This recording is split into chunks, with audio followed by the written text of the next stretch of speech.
Así inicia ese Noticia en profundidad. Qué placer acompañarles. Soy Tatiana Pérez, les saludo desde nuestra sede central en Caracas, en Venezuela. A partir de este momento, en la próxima hora, tenemos 3 temas que son noticia. Aquí están primero desplegados en titulares en Noticia Cuba. Desde La Habana, las delegaciones del gobierno de Colombia, la guerrilla del ELN, envían buenas noticias por la paz del país. Anuncian el inicio de un cese bilateral del fuego temporal y nacional. En forma paralela, un plan para la participación política de la sociedad. Es el resultado de la tercera mesa de diálogo. Analizamos sus desafíos. En Noticia Colombia, en tanto las trágicas revelaciones del ex jefe paramilitar Salvatore Mancuso dan resultado. Una fosa común con 200 cuerpos fue hallada en el departamento de Norte de Santander. El presidente Petro prometió devolverle su identidad. Las declaraciones de Mancuso ante la justicia transicional, la JEP, fueron desestimadas por la oposición uribista. Les contamos. En Noticia España, lo que parecía imposible se hizo posible. Las izquierdas se unen en una gran coalición, incluido el disminuido Podemos, para enfrentar a la derecha y la extrema derecha de Vox. Esto de cara a las próximas elecciones anticipadas generales el 23 de julio. Analizamos este escenario. En Noticia que así comienza. Bienvenidos, bienvenidas.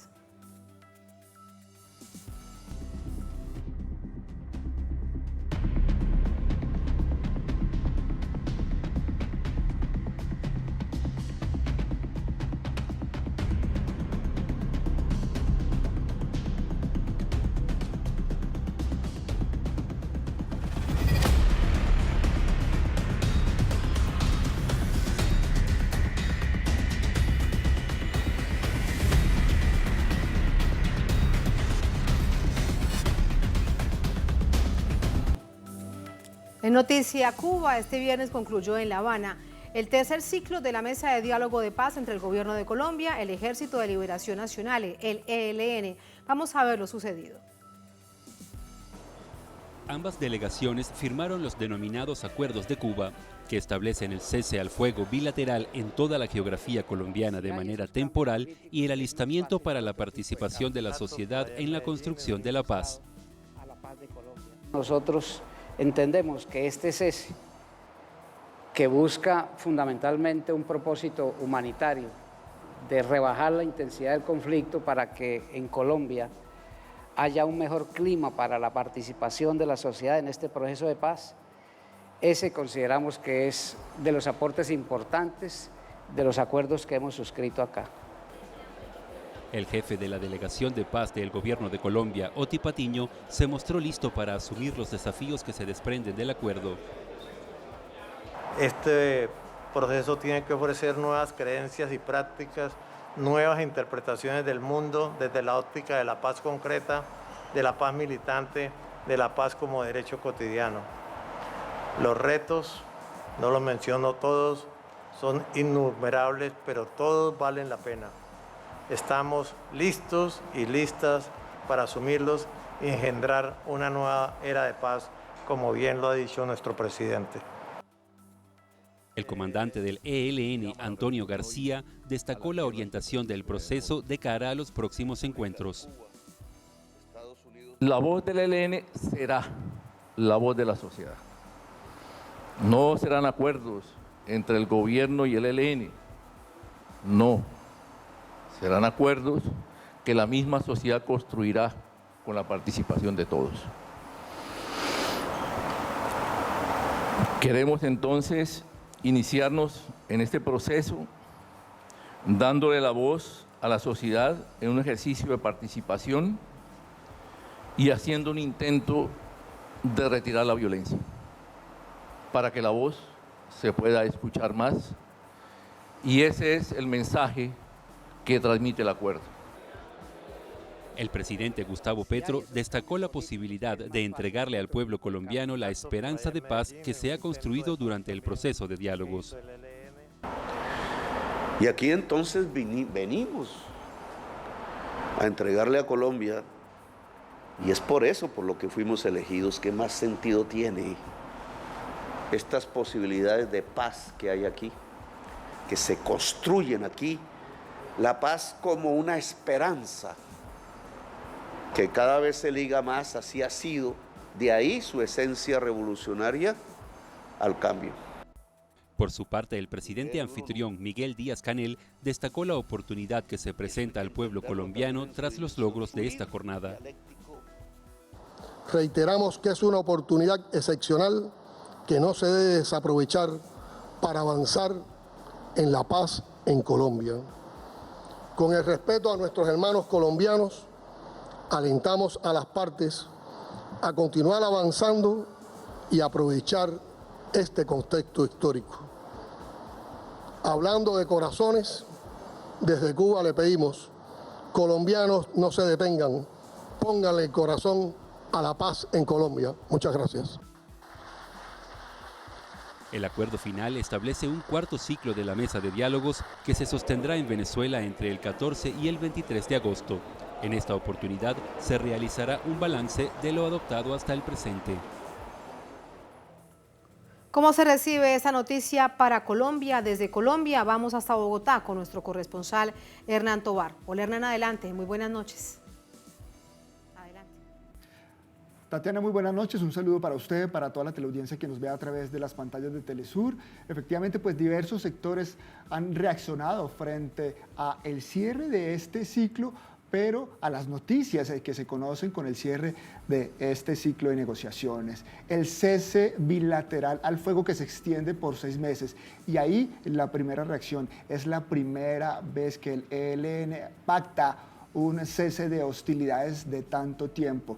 ¿En quién va a repercutir? En los territorios. Hablamos con las comunidades étnicas, que son las más afectadas por la guerra y el conflicto. Aseguran que reciben con beneplácito esta situación y que quieren que se vaya desescalando el conflicto, que no sigan los desplazamientos, el asesinato de sus líderes, que se tiene que hacer la apertura de diálogos con otros grupos armados, como lo viene desarrollando el gobierno, pero que se requiere con prontitud que haya un cese al fuego por parte de los otros grupos armados que están en torno a sus territorios. Por parte de los políticos que venían apoyando los diálogos de paz, aseguran que esto permitirá precisamente proyectar aún más el contexto de la paz total. Nosotros hemos recogido las reacciones precisamente de esos sectores y queremos que ustedes vean cuáles fueron esas respuestas que nos dieron hoy al conocer estos anuncios desde La Habana, Cuba. Veamos. El gobierno colombiano y la insurgencia del ELN sellaron el tercer ciclo de diálogos en un documento con protocolos y mecanismos para el desarrollo e implementación del cese al fuego y la participación de la sociedad civil. Aspecto de suma relevancia para desescalar el conflicto en los territorios a nivel nacional y que, según analistas, demuestra el compromiso serio de las partes en el marco de la paz total.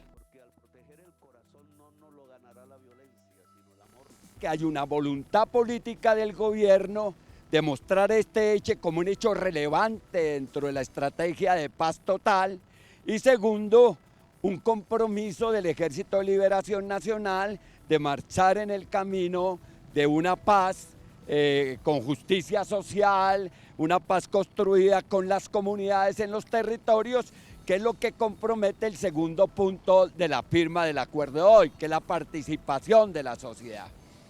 Desde luego la participación de la sociedad civil en la firma de este acuerdo y sobre todo en el desarrollo del proceso de paz tiene sentido si es una participación vinculante.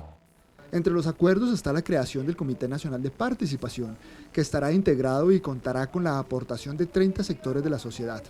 Para organizaciones sociales se debe discutir, observar y recoger las diferentes visiones de paz para superar las causas estructurales del conflicto social, político y económico que repercuten con fuerza en las comunidades y territorios.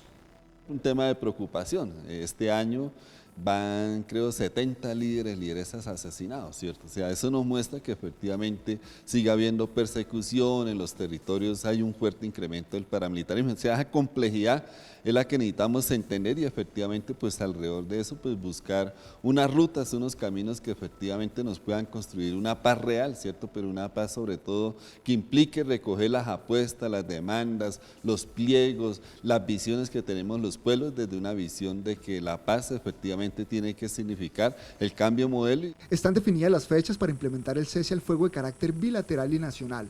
Este 9 de junio inicia un proceso de alistamiento que incluirá protocolos y pedagogías para la puesta en marcha del mecanismo de monitoreo y verificación.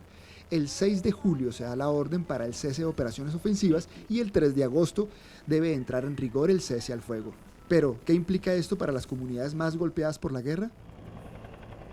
Pero a nosotros como pueblos indígenas y sociedad civil nos interesa sobre todo que de una vez por todas el cese de las hostilidades que se generan contra la población civil, no haya más molestia a la población civil, confinamiento, desplazamiento, amenazas, reclutamiento y asesinatos. Eso nos interesa mucho, que eso es lo que nosotros necesitamos, que cesen esas hostilidades a favor de la población civil. Sectores políticos también se pronunciaron frente a este importante anuncio. Es un logro porque hemos estado luchando, exigiendo el derecho que tenemos a la paz. Es un derecho que está contemplado en nuestra Constitución. Es un derecho que en el anterior gobierno no se ejerció por estas guerrillas de manera específica, porque recordemos que los procesos de diálogo con el ELN iniciaron en el gobierno de Santos, arbitrariamente lo suspendieron en el gobierno de Iván Duque y hoy se retoma. Además, se dio a conocer que el cuarto ciclo de diálogos entre el gobierno colombiano y el Ejército de Liberación Nacional será en Venezuela como país garante y su inicio será el 14 de agosto. Tatiana, comentarle que varios sectores pues exaltaron la postura del presidente en relación a la participación de Cuba como país garante. Y en ese contexto, aseguró, abro comillas, Cuba recibió una puñalada por la espalda por parte de un presidente colombiano que propició la inclusión de la isla en la lista de países que apoyan al terrorismo. Es una nación suramericana que apoya la paz. Y se entiende el mensaje enviado a los Estados Unidos para que Cuba sea excluida de esta lista, precisamente por todo el desarrollo y la participación que ha tenido la Grande de las Antillas en relación a la paz de Colombia. Recordemos que también fue sede de los diálogos de paz con las antiguas guerrillas de las FARC en el proceso que se firmó en el año 2016. Es parte además de la elección en adelante, después de la firma primero del cese bilateral. Recordar que ese cese bilateral, ese silencio de los fusiles entre el gobierno de Colombia y las FARC se dio precisamente en La Habana, Cuba, posteriormente en Colombia la firma del acuerdo definitivo de paz.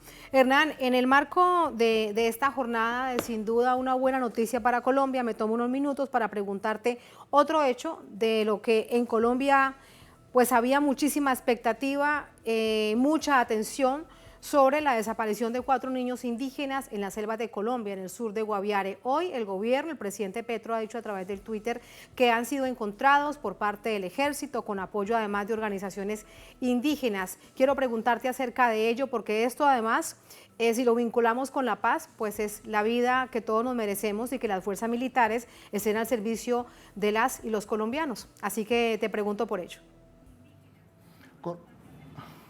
Correcto, pues la noticia surgió con la llegada del presidente precisamente al aeropuerto de Catán después de haber cerrado el tercer ciclo de negociaciones con el ELN. Aseguró que esto es una noticia importante, una noticia relevante, sobre todo porque es en un contexto de paz en el que se desenvuelve esta importante información. Aseguró que trabajar de la mano entre el ejército colombiano y las comunidades indígenas para buscar a estos niños y encontrarlos en las selvas del Guaviare debe ser el camino por el cual debe transitar esa paz tan anhelada en Colombia. El ejército en una operación humanitaria en conjunto con integrantes de las comunidades indígenas del departamento de El Guaviare lograron rescatar y encontrar con vida a estos 4 niños indígenas que duraron 40 días perdidos en la selva. ¿Cómo sobrevivieron? Durante estos días, después de que se precipitó la avioneta, los primeros días del mes de mayo, pues se comenzó a hacer la búsqueda. el comando que estaba a cargo del ejército colombiano encontró algunas pruebas de supervivencia, por decirlo de alguna forma, algunos frutos de la selva, algunos elementos que habían o que tenían ellos después de que se había precipitado el avión. Mueren los tripulantes, inclusive los familiares de los niños, y ellos emprenden esa caminata por esa espesa selva de El Guaviare. Y es que son niños, Tatiana, el mayor tiene 13 años, luego su hermana de 9 años, el otro niño tiene 4 años y el menor, Tatiana, que cumplió el añito, cuando se precipitó la avioneta tenía 11 meses, cumple el año precisamente pues en estas selvas. Una verdadera proeza, todo el mundo se pregunta cómo hicieron estos niños pequeños para sobrevivir, la resistencia indígena a prueba en esta situación, pero una alegría total para el pueblo colombiano porque todos estábamos pendientes de que los comandos del ejército y los indígenas pudieran encontrar a los niños con vida, inclusive en ese afán por que la noticia se generara y por encontrar a estos niños vivos, pues se cayó en una desinformación y se hizo alusión a que habían sido encontrados con vida. Después fue desestimada la misma y el día de hoy el presidente confirma, una vez llega de Cuba, que los comandos del ejército y los integrantes de las comunidades indígenas logran un verdadero milagro encontrar a estos 4 niños indígenas con vida. Los familiares que se encuentran en la ciudad de Villavicencio han solicitado al gobierno, el abuelo y la abuela, han solicitado que los niños sean trasladados a la ciudad de Villavicencio. El presidente ha dicho que hay que esperar, las valoraciones médicas se encuentran muy débiles y a partir de ahí tomar la decisión si los trasladan a la ciudad de Bogotá o los trasladan a la capital del Meta, Villavicencio. Las últimas informaciones aseguran que se encuentran aún con los comandos del ejército para ser trasladados a la capital de El Guaviare. Aún se encuentran en ese trayecto sacándolos de esas espesas selvas de El Guaviare. Muchísimas gracias, Hernán, por contarnos todo esto. Hay un tuit además que queremos compartir con ustedes, porque también da cuenta de lo que trae esta historia, un hecho heroico y seguramente mucho de lo que ancestralmente ya saben esos chiquitos para haber sobrevivido 40 días en la espesa selva del sur de Colombia. Aquí está el tuit que queremos compartir con ustedes. Dice lo siguiente, es de Casa Macondo. Los llamados de Fátima, la abuela de los niños, en su lengua nativa, eran perifoneados desde los helicópteros sobre la selva de Guaviare. Video del periodista José Castano, horas antes del rescate. Ahí dice Casa Macondo que espera la historia completa, a ver si esto tiene un poco de audio y escuchamos. Vio regularmente pasar por 107, 108 los 400 metros. Todo lo que acá vean va a ser seguramente mejor en marcas personales. Audio. Ahí está, se los debemos con el audio. Lo que quería significar es, bueno, todo lo que se ha venido contando alrededor de esto es una gran historia porque han aparecido con vida esos chiquitos y ya también lo que se dice en Colombia es que no solamente era un asunto de voluntad política, sino de creer en las fuerzas militares después de tanto daño que han hecho, recordando por ejemplo los falsos positivos y el tema que viene a continuación. Gracias, Hernán, buenas noches. Muy buenas noches. Vamos al análisis, para ello nos acompaña Luis Alfonso Mena, es periodista, es historiador, nos acompaña desde Cali, Colombia. Luis Alfonso, bienvenido, muy buenas noches, ¿cómo estás? Hola Tatiana, buenas noches, saludo cordial para todos ustedes desde Colombia, desde Cali, en el suroccidente de nuestro país. Gracias por la invitación. Muchísimas gracias. Se anuncian 2 temas muy gruesos pensando en la construcción de paz para Colombia, hoy desde La Habana, en el cierre de este tercer ciclo de diálogos entre el gobierno y el Ejército de Liberación Nacional. Primero, lo que se anuncia con respecto al cese bilateral del fuego, se ha dicho con claridad que es temporal, que durará 6 meses, que tendrá verificación y que será en todo el país. ¿Cómo lo analizas? Bueno, es un hecho de una extraordinaria importancia. Es el primer gran resultado de la política de paz total del presidente Gustavo Petro. Es un avance importantísimo en la búsqueda de soluciones de fondo a los problemas de violencia que ha afrontado nuestro país desde hace décadas, y el paso dado en La Habana pues redundará en que vastas comunidades, por lo menos 170 municipios irrigados a lo largo del país en los que tiene presencia el ELN, podrán tener sosiego, calma, paz, tranquilidad durante por lo menos 6 meses, con la puesta en práctica, en marcha de este cese bilateral de fuegos, que efectivamente se implementará de manera plena a partir del 3 de agosto, pero que genera desde ya, con los pasos que se empiezan a dar desde ahora y el 6 de julio, se empiezan a dar unos pasos trascendentales para que ese cese sea efectivo. Y además de ello, pues ya se implementan los mecanismos necesarios para que se verifique su cumplimiento, que esos son pasos fundamentales que no se habían dado después del anuncio que se había hecho a finales de diciembre, de diciembre del año inmediatamente anterior, de acuerdos bilaterales de cese el fuego con varias organizaciones de los insurgentes y también de las llamadas bandas criminales. Y el segundo elemento importantísimo que establece una diferencia en relación con el acuerdo de paz alcanzado con las FARC es la incorporación de los territorios y sobre todo de la sociedad civil en este proceso, que además ha sido un reclamo que ha hecho siempre durante intentos de diálogo con otros presidentes, ha hecho siempre el ELN. Pero fíjese, Tatiana, cómo hoy es un día histórico para Colombia.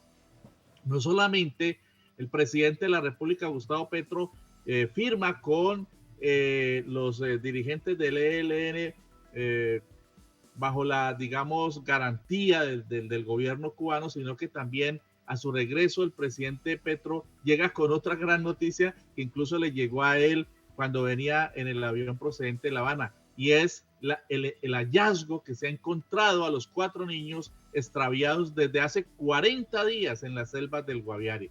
2 extraordinarias noticias.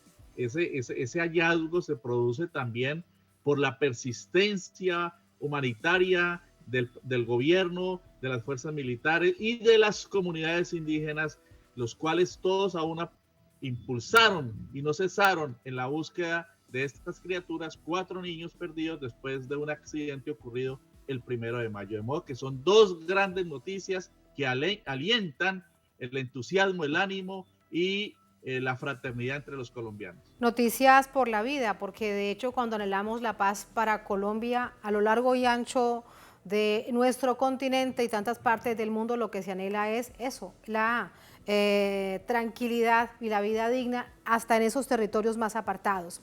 De hecho, cuando se habla del desescalamiento del conflicto, Pablo Beltrán, por ejemplo, lo decía, este cese bilateral del fuego, este silencio de los fusiles, busca desescalar el conflicto en los territorios donde hay más conflictividad y de manera histórica.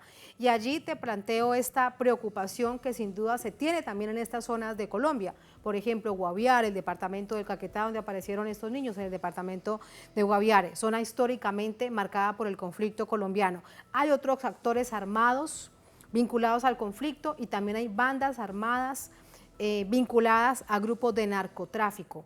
En este sentido, ¿qué hacer entonces para que ese desescalamiento y esa tranquilidad llegue a esos territorios?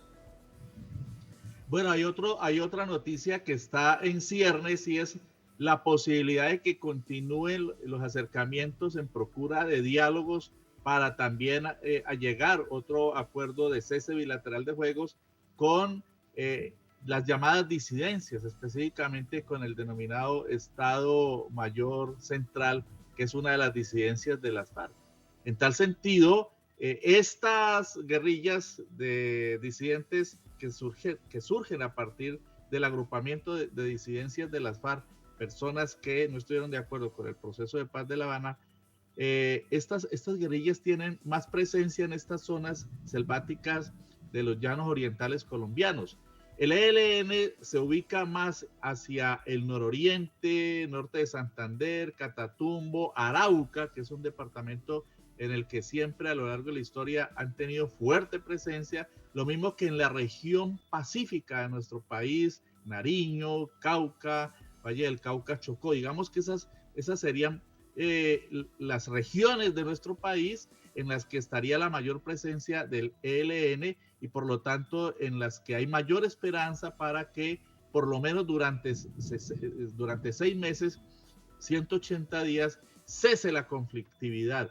En las otras áreas en las que tiene mayor presencia las disidencias de las FARC, pues creo que se abrirían también posibilidades, tanto con la segunda Marquetalia como con el Estado Mayor Central, y en ese sentido es probable que también haya buenas noticias en las próximas semanas. De todas maneras, yo destacaría aquí, Tatiana, un elemento importantísimo, y es que el presidente Gustavo Petro ha insistido, ha perseverado con la búsqueda de la paz, con que el alto comisionado insista en los acercamientos, en los llamamientos a que los actores armados ilegales acepten las banderas de paz que está planteando el gobierno del presidente Petro como única salida a la crisis de violencia que se registra en nuestro país. Y creo que a pesar de cómo es bombardeado por las élites y por los políticos de la derecha y la extrema derecha y sus medios de comunicación, que bombardean a diario la búsqueda de la paz en la que está empeñado el presidente Gustavo Petro, pues empiezan a darse resultados importantes. Yo destacaría ese elemento que me parece fundamental porque es el producto, es el fruto de la persistencia, de tener fe en que la búsqueda de la paz es un objetivo central, estratégico, a pesar de las piedras, a pesar de los obstáculos tan grandes que hay en el camino. A pesar de los llamados amos de la guerra que solamente hablan de esta manera, que va mucho más allá de la narrativa, sino de la imposición de un modelo, pues guerrerista para Colombia desde hace tantas décadas. Luis Alfonso, por último, el tema de la participación política de la sociedad civil en esa construcción, en ese tejer la paz.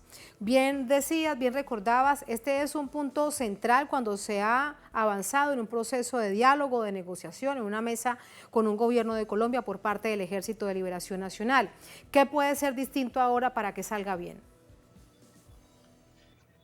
Uno de los comandantes que habló hoy en La Habana planteaba que durante mucho tiempo, durante la existencia del ELN, ellos no habían encontrado un gobierno en el que pudieran tener confianza. Eso es muy importante.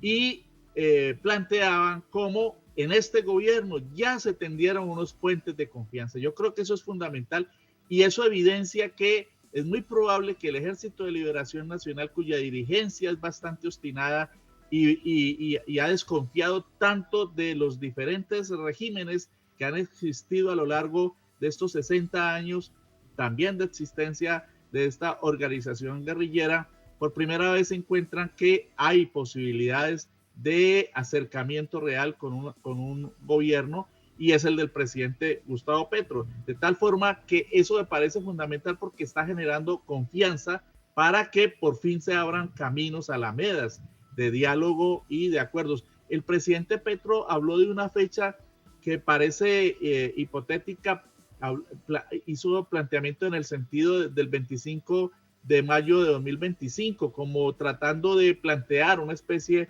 de límite, ¿no? Que no vaya más allá de los límites de su gobierno. Yo creo que eso está expresando la confianza, la fe que tiene el presidente Petro en que durante su gobierno se pueda materializar un acuerdo estratégico que conduzca a la paz total con el ELN y con otras organizaciones alzadas en armas, disidencias y, con las bandas criminales que finalmente accedan, aunque con esta otra forma de violencia en nuestro país está bastante difícil. Pero lo concreto es que este proceso se diferencia sustancialmente de los anteriores. Fíjese que se han recuperado 4 o 6 años desde que se suspendieron los diálogos En el gobierno de Duque no hubo absolutamente nada. Por el contrario, el gobierno de Iván Duque, en el gobierno de Iván Duque, crecieron las insurgencias, no se llevó a la práctica los acuerdos de paz con las FARC y por lo tanto la violencia se disparó y se multiplicaron los actores de violencia. Esa es la verdad, eso hay que decirlo. Los actores de la violencia en nuestro país, insurgencias y bandas criminales, se dispararon, se multiplicaron, se irrigaron a lo largo de todo el territorio nacional por la falta de voluntad política y por la actitud cerrada, ideológica y también política del señor Duque de no llevar a la práctica los acuerdos de paz y por tanto se dispararon. Claro, la implementación del acuerdo de paz, el espacio que debía cooptar el Estado colombiano desde una perspectiva social, lo que hizo fue ser cooptado por organizaciones ilegales de otro tipo y eso ha hecho mucho más intrincado el proceso en Colombia. Luis, muchísimas gracias por ese análisis. Buenas noches. Gracias a usted, Tatiana, y a toda la amable audiencia de Telesur. Buenas noches. Muchas gracias, Luis Alfonso. Hasta luego.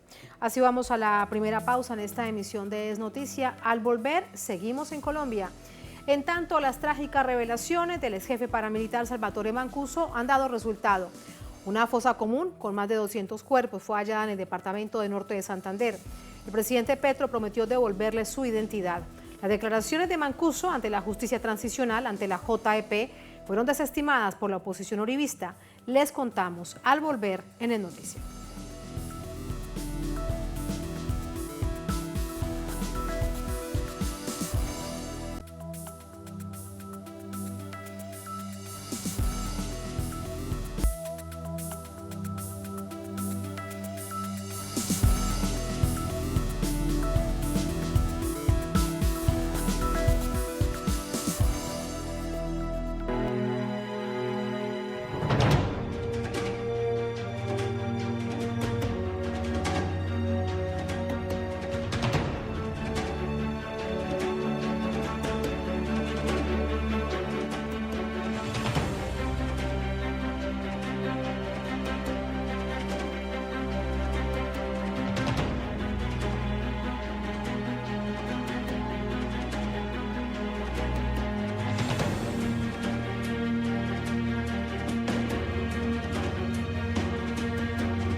En Noticia Colombia, en el departamento de Norte de Santander, fue hallada una fosa común con restos humanos que correspondería a la mencionada por el exjefe paramilitar Salvatore Mancuso ante la Jurisdicción Especial para la Paz hace apenas unas semanas. Vamos a verlo.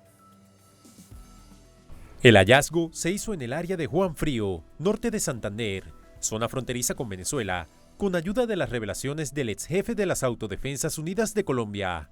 Fue en una audiencia ante la Jurisdicción Especial para la Paz que Salvatore Mancuso mencionó la existencia de fosas con cuerpos de víctimas de desaparición forzada. Por ello, la Unidad de Búsqueda de Personas Desaparecidas activó sus labores.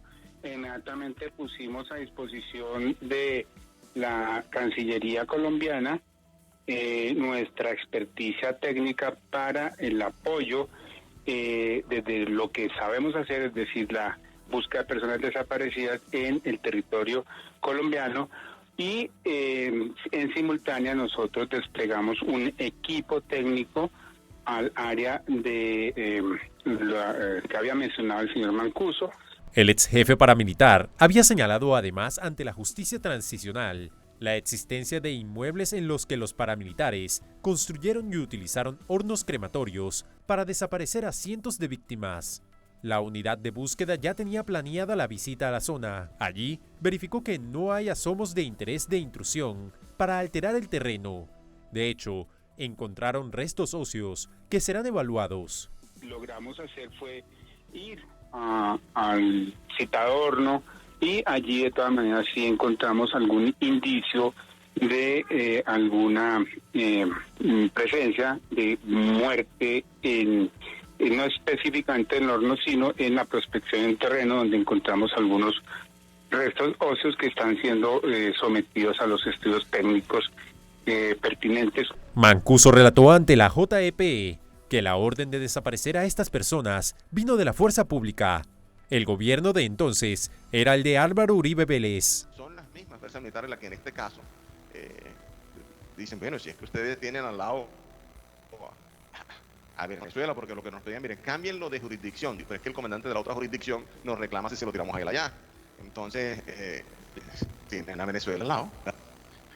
Y entonces a Venezuela se fueron todas estas personas, su señoría. Inicialmente, aproximadamente eso pasa por encima de 200. Estas revelaciones y el hallazgo de los restos de las víctimas del Estado significan un importante paso por la búsqueda de la verdad, justicia y reparación de las víctimas. Vamos a entrar con el análisis. Para ello nos acompaña Jaime Zuluaga, profesor en la Universidad Nacional de Colombia y externado de Colombia, analista experto en temas de paramilitarismo. Nos acompaña desde Bogotá vía telefónica. Profesor Zuluaga, bienvenido. Buenas noches. ¿Cómo está? Buenas noches y un saludo a toda la audiencia de Telesur. Muchas gracias, profesor Zuluaga. Es mucho, no solamente esto, es mucho lo que ha dicho Salvatore Mancuso en las últimas semanas cuando se abre el espacio ante la Jurisdicción Especial para la Paz. Sin embargo, quisiera comenzar ese análisis recordando que esto pasó hace muchos años, que esas fosas comunes existen hace muchísimos años en Colombia, pero que realmente no se había puesto atención. ¿Qué cree usted que es lo que sucede ahora?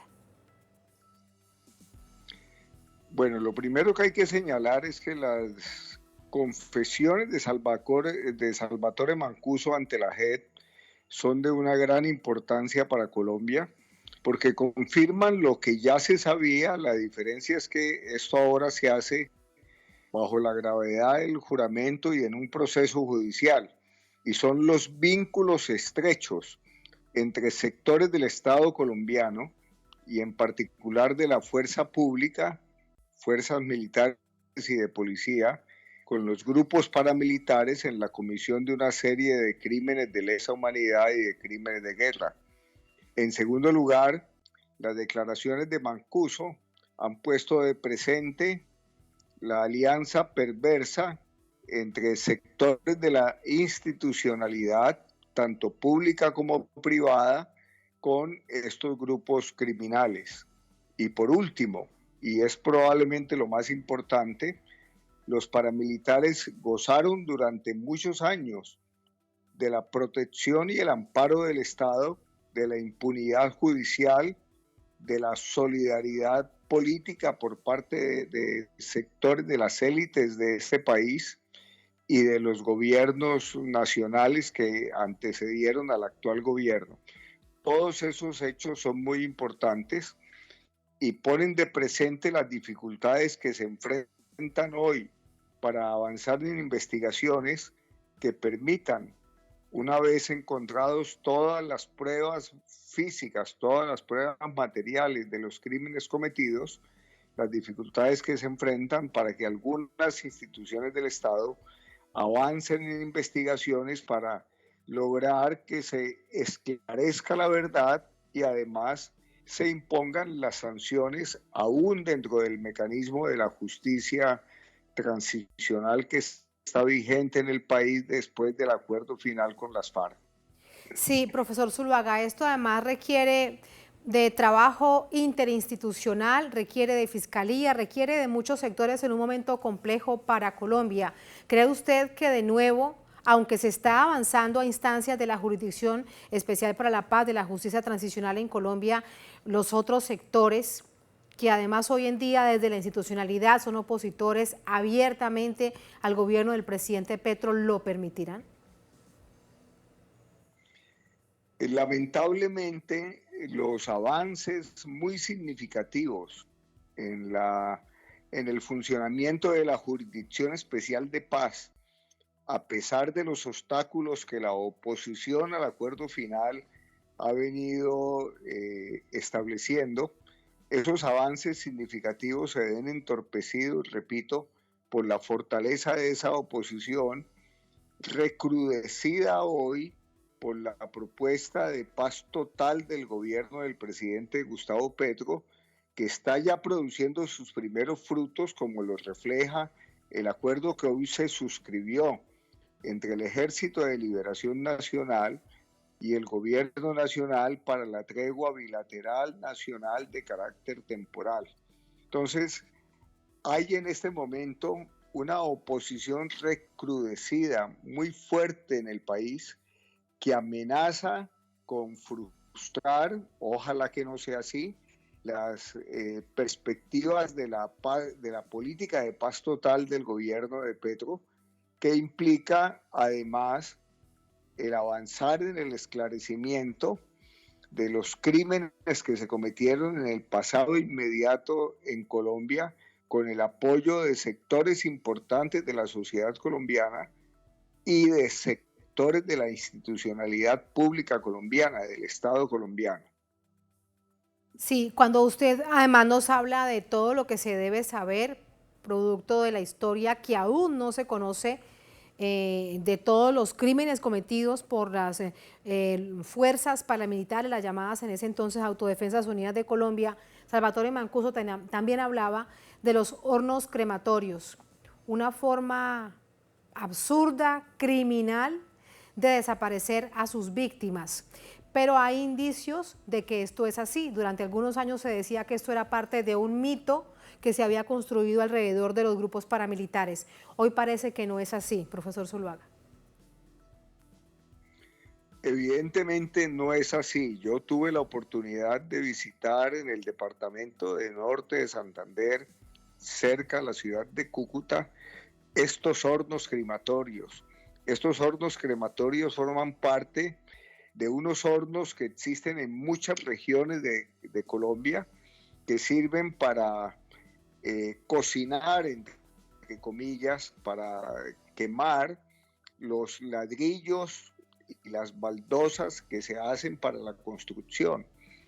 Son hornos muy comunes en diferentes zonas del territorio nacional, en donde se utilizan canteras para la producción de estos ladrillos y baldosas, que son materiales de construcción.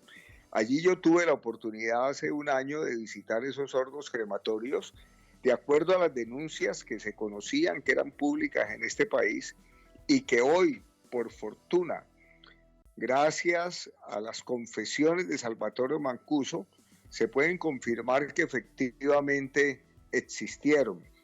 Hay desde luego en este momento una reacción muy fuerte de algunos sectores del país que quieren desconocer la validez de las denuncias que hizo Mancuso en el marco de la Justicia Especial para la Paz, fruto del acuerdo final con las FARC.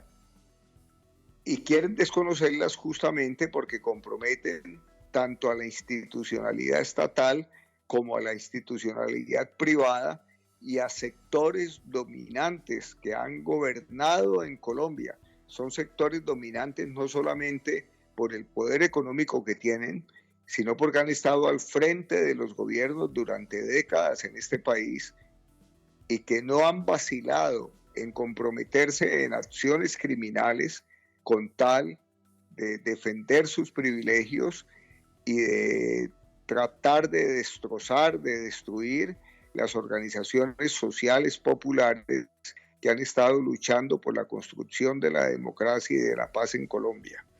Ese es el contexto. Gracias por ayudarnos a comprenderlo, profesor Zuluaga. Buenas noches. Muchas gracias. Buenas noches y muchas gracias a Telesur gracias por a su usted. solidaridad con Colombia y darle salida a todas estas informaciones. A todas, así es, siempre pensando en esa anhelada paz para Colombia. Muchas gracias, buenas noches. Así vamos a la última pausa en esta emisión de Es Noticia. Al volver en Noticia España, lo que parecía imposible se hizo posible. Las izquierdas se unen en una gran coalición, incluido el disminuido Podemos, para enfrentar a la derecha y la extrema derecha de Vox. Esto de cara a las próximas elecciones anticipadas generales el próximo 23 de julio. Lo analizamos al volver en Es Noticia.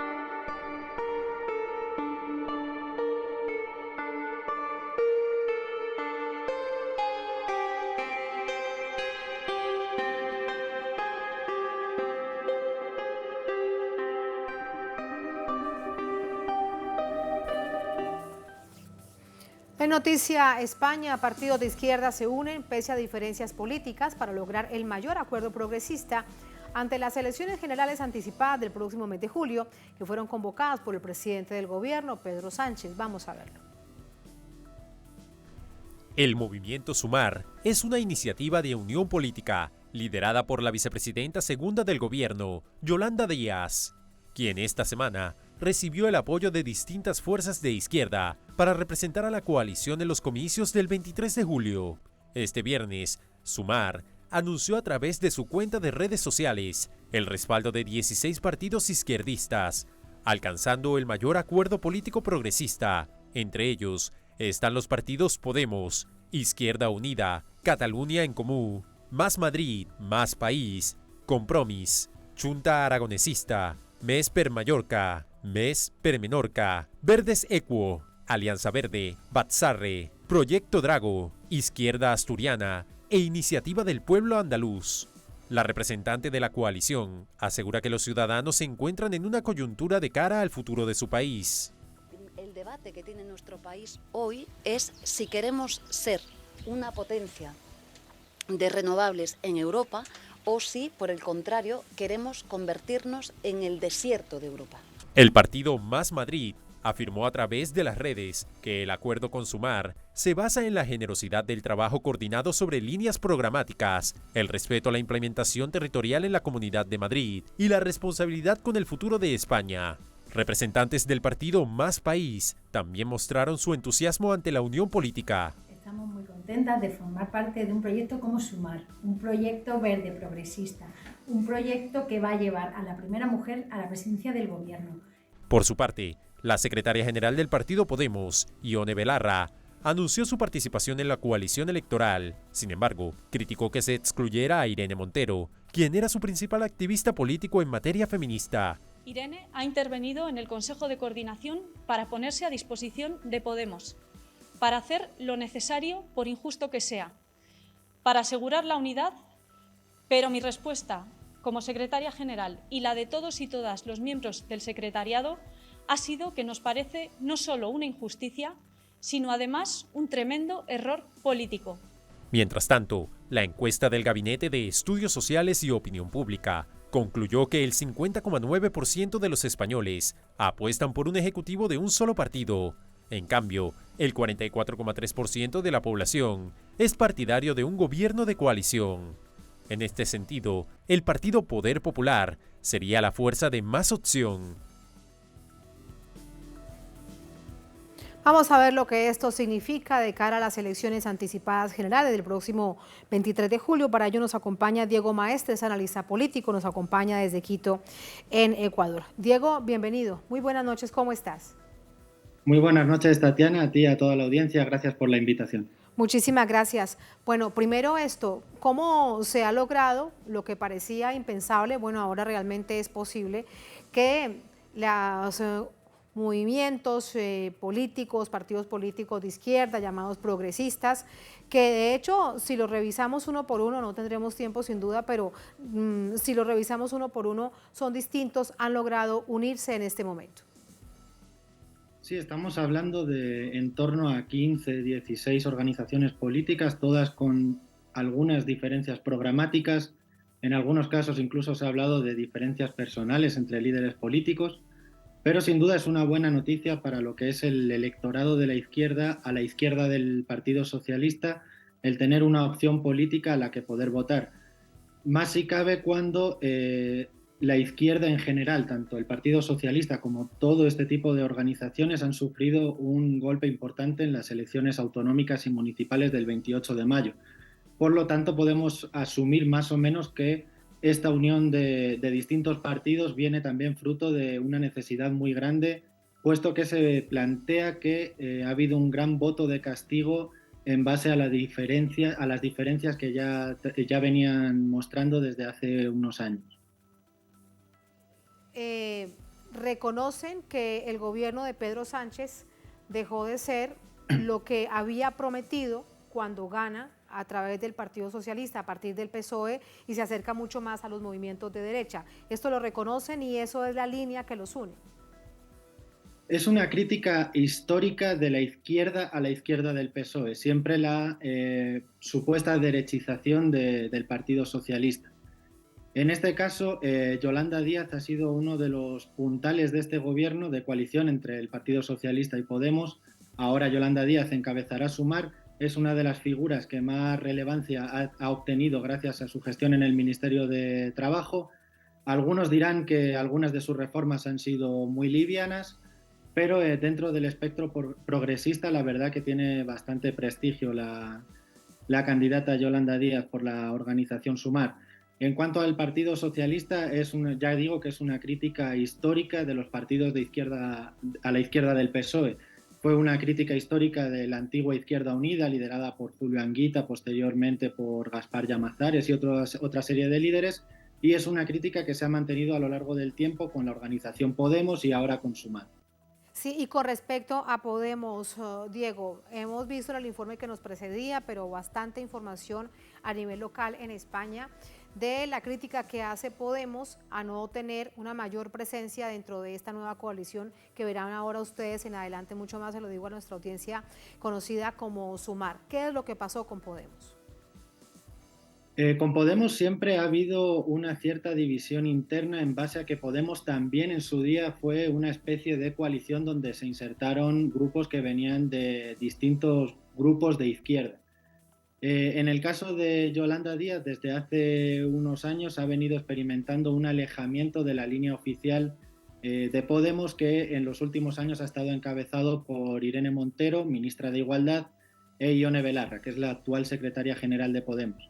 Fruto de esa desigualdad que ha venido a lo largo del tiempo, se generó cada vez más tensión. Como ya decía antes, se ha hecho una lectura de que el golpe que han sufrido el 28 de mayo en las elecciones autonómicas y municipales ha sido fruto de esta división como un voto de castigo por ello, y ahora Yolanda Díaz se ha propuesto unificar a todas estas organizaciones de izquierda, obviamente por el prestigio que ella ha obtenido en su desempeño como ministra de Trabajo.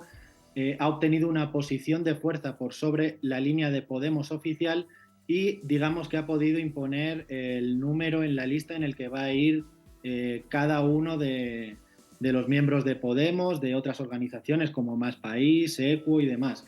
En este caso Podemos partía de una situación de desventaja y les han puesto en Madrid, se comenta que va a ir en el 5º puesto, en Barcelona en el 4º, van a sacar esa representación, pero obviamente las listas de Madrid y Barcelona son muy simbólicas y que vayas en el 5º y 4º puesto ya es algo preocupante para una formación política que venía de ser el referente de la izquierda a la izquierda del PSOE. Sí, entonces esto quiere decir a una manera de titular conclusivo con respecto a Podemos es que le están cobrando su baja votación en las pasadas elecciones, su mal resultado.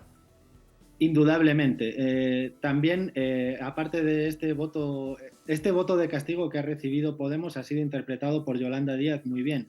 Es decir, ella sabe que es la que tiene prestigio dentro de este elenco de organizaciones a la izquierda del PSOE y ha utilizado ese poder para posicionar a la gente que está más allegada a ella.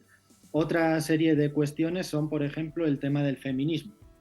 Podemos ha sido un partido volcado al feminismo en los últimos años, con la figura de Irene Montero como ministra de Igualdad, y digamos que Yolanda Díaz, dentro del feminismo, se ha desmarcado un poco de esa línea tan radical que muchas veces es la que se ha dicho que le ha costado todo ese voto que perdido por Podemos el pasado 28 de mayo. Yolanda Díaz se declara feminista, pero no se ha sumado a esta línea de feminismo radical tendiente al transfeminismo y otras corrientes. Resultan muy importantes, pero en términos estructurales, cuando hay tantas necesidades, vemos que se exigen el debate nacional de otras situaciones. Algunas de ellas se las planteo, por ejemplo, ahora de cara a este proceso electoral tan corto, ¿cuáles serán? El tema de la sanidad, el tema de los altos costos de los servicios públicos, por ejemplo, energía y gas extremadamente costosos, y el tema además de la necesidad de encontrar una casa de donde no te voten. Exactamente, al final los problemas de la sociedad siguen siendo los mismos que desde hace décadas. Y eso es algo que ha entendido bien Yolanda Díaz. Como le digo, el prestigio que se ha construido Yolanda Díaz es en base a su tarea en el Ministerio de Trabajo. Mientras Irene Montero y la línea oficial de Podemos se ha quemado en esos debates más pantanosos, más farragosos en torno al feminismo, cuestiones muy ideologizadas. Está claro que las preocupaciones de la población española siguen siendo el trabajo, la sanidad, la educación y demás. Y ahí es donde la izquierda tiene que intentar enfocarse hacia las elecciones del 23 de julio, teniendo en cuenta además que han perdido una gran fuerza a nivel autonómico y a nivel municipal, es decir, en los niveles regionales, pero la jugada de Pedro Sánchez, que es un tipo que, independientemente de que nos guste o no, maneja muy bien las agendas, con esta convocatoria el 23 de julio no le va a dar tiempo a esos gobiernos autonómicos del PP, del Partido Popular, que es la derecha para entendernos, para hacer políticas que puedan ser un golpe de efecto de cara a las elecciones. Claro, no le dio tiempo al Partido Popular a celebrar su triunfo. Unas horitas nomás. Claro, Pedro Sánchez, como digo, independientemente de si nos gusta o no, es un animal político que maneja muy bien las agendas. En cuanto se dieron el batacazo en las elecciones del 28 de mayo, salió con el tema de las elecciones. Nadie habló de Núñez Feijóo, que es el líder del Partido Popular, nadie habló de Vox, todo el mundo habló de las elecciones del 23 de julio. Por último, Diego, para concluir, si lo revisamos de alguna manera matemática, ¿crees que ahora con esta coalición de izquierda, con Sumar, podrán dar la pelea a los populares y a Vox, teniendo en cuenta que se necesita mayoría del Congreso para formar gobierno? O sea, en este sentido hay que ser realistas. Hoy día es inviable un partido de izquierdas de un solo partido. A priori, la mayoría de los votos en el espectro de la izquierda los va a conseguir el PSOE. Lo que tiene que conseguir Sumar es ser un socio del PSOE con fuerza. No simplemente un socio que necesitan 4 votos y les dan un espacio en el gobierno mínimo o testimonial. Tienen que conseguir la mayor parte de la mayor representación que puedan para intentar formar parte de un gobierno de coalición en el que puedan realmente influir al Partido Socialista. Hoy día se está hablando de que la suma del Partido Socialista con Sumar podría estar en torno a 126 escaños, 126 diputados para entendernos, lejos de su resultado de 2019, que eran 155, y se está planteando ya que la suma del Partido Popular y Vox podría alcanzar mayoría absoluta. Por lo tanto, estamos en un entorno de campaña electoral en el que la izquierda está buscando remontar más que afianzar un supuesto liderazgo. Ahora mismo el planteamiento de campaña que van a hacer es de remontar.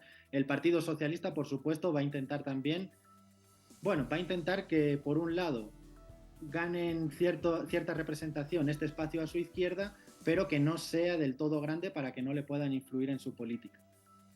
Ese es el escenario. Más preguntas quedan pendientes. Será para una próxima oportunidad. Diego, muchas gracias. Buenas noches.